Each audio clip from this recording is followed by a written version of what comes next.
इस संसार में कष्ट और क्लेश भरा पड़ा हुआ है और इंसान पदार्थों के होने या ना होने के कारण आपस में नहीं टकरा रहे हैं, क्योंकि जिनके पास लाखों करोड़ों हैं वो भी आपस में टकरा रहे हैं और जिनके पास कुछ भी नहीं है वो भी आपस में टकरा रहे हैं। अर्थात टकराने का कारण पदार्थों की कमी नहीं है, जितना कि हमारे जीवन में आध्यात्मिकता का ना होना होता है। तो अगर इंसान का इस सत्य के साथ नाता जुड़ जाता है, फिर इंसान इसे आठों पहर अपने हृदय में बसा कर रखता है, जिसके कारण इसका हर पल संतोष और शुक्र में व्यतीत होता है। और जहाँ पर शुक्राना होता है तो वहाँ पर तो कोई परेशानी या कोई टकराव होने का कोई औचित्य ही नहीं बनता है। और मानव धर्म की वास्तविक पहचान भी यही होती है कि जो वास्तविक धर्म होता है तो वो हमें इस परमात्मा के साथ जोड़कर वास्तव में इंसान बनाता है। और अगर हम इस धर्म को अपना लेते हैं तो हम खुद भी सुख और संतोष प्राप्त करते हैं और दूसरे लोग जो हमारे निकट आते हैं तो वो भी हमसे सुख प्राप्त करते हैं। लेकिन अगर इसके विपरीत जीवन में आध्यात्मिकता को नहीं अपनाया जाता तो दूर दूर तक भी इंसान को सुख और शांति नहीं मिल पाती है। और आज संसार में यही सब कुछ हो रहा है। जो आज संसार का वातावरण बना हुआ है, जो अंतर्राष्ट्रीय स्तर पर हमें ऐसी अशांत स्थिति नज़र आ रही है जिसमें मानव को मानव से ही खतरा है, तो ऐसा होना अच्छी बात नहीं है। भले ही आज विज्ञान ने बहुत सी तरक्कियां कर ली हैं, लेकिन वास्तव में हम रूहानी और नैतिक दृष्टि से इतना ऊंचा नहीं उठ पाए हैं। अर्थात जो आध्यात्मिकता का इंसान को इंसान बनाने वाला फर्ज है और जो संतों महापुरुषों ने, गुरु पीर पैगंबरों ने हमें सिखाया है, तो उस तरफ हमने कोई उन्नति नहीं की है। धरती के किसी भी हिस्से में रहने वाला मानव, वो चाहे भारत का हो या फिर वो किसी दूसरे देश का रहने वाला हो, तो वो सिर्फ मानव ही है। और हर मानव में एक ही प्रभु परमात्मा का नूर वास करता है। तो यही मानव आज खतरनाक हथियार बन रहा है। आज का इंसान न्यूक्लियर वॉर की तरफ चल पड़ा है। वैसे तो आज हर तरह से यही कोशिश की जा रही है कि किसी भी तरह से सभी देशों में, सभी राष्ट्रों में शांति और एकता कायम हो सके। लेकिन हो क्या रहा है? संसार की तो बात दूर की है, एक देश में, एक प्रांत में भी हमें कहीं शांति और चैन दिखाई नहीं दे रहा है। आज इंसान इतनी तरक्की कर चुका है कि चांद पर तो ये बहुत पहले ही पहुंच गया था, अब तो इसकी दौड़ और भी आगे बढ़ती जा रही है। और धरती पर भी इंसान अनेकों खोज कर रहा है, अपने रहने के आराम के सारे सामान इकट्ठे कर रहा है। लेकिन जिस प्रभु परमात्मा की कृपा से इंसान को ये सब कुछ प्राप्त हो रहा है, तो उसकी ओर कभी इसका ध्यान ही नहीं जाता है। और इसका नतीजा ये होता है कि एक पलड़ा तो इसका भरा रहता है, लेकिन दूसरा पलड़ा खाली रहता है।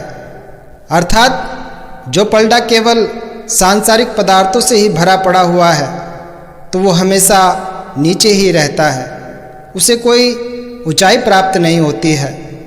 तो अगर मानव केवल सांसारिक पदार्थ प्राप्त करके ही ये कहे कि मैंने बहुत विकास कर लिया है, तो ये इसकी भूल ही है, क्योंकि वो नीचे ही लगा हुआ होता है।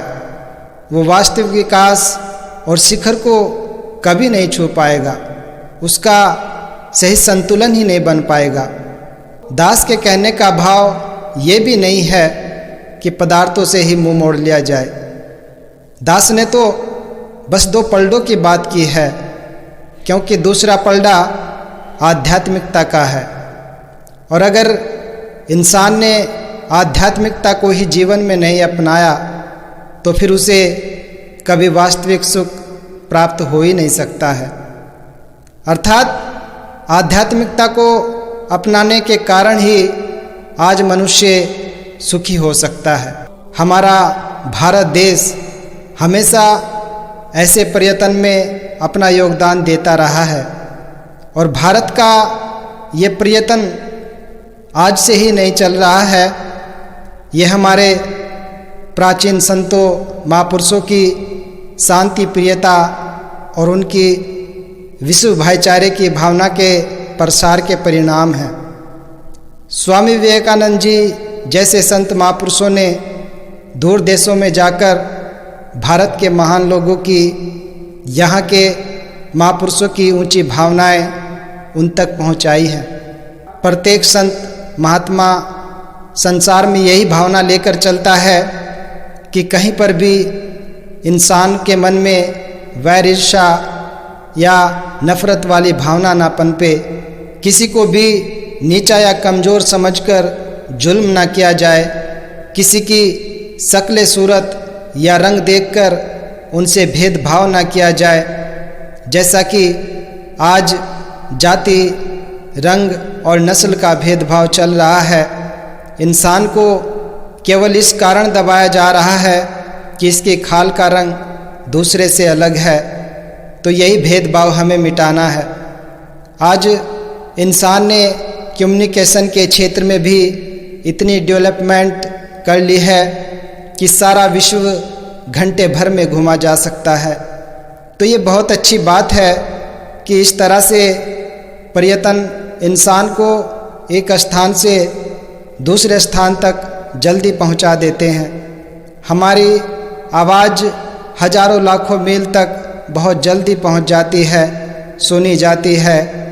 लेकिन हमारे दिलो दिमाग में भी तो ऐसी कोई संकीर्णता नहीं होनी चाहिए जिससे हम केवल कुछ लोगों से ही वास्ता रखें। अर्थात हमारा दिल कभी तंग ना हो, दिलों की आवाज़ दिलों तक जरूर पहुँचे, प्रेम की आवाज़ हर मानव के मन तक जरूर पहुँचे।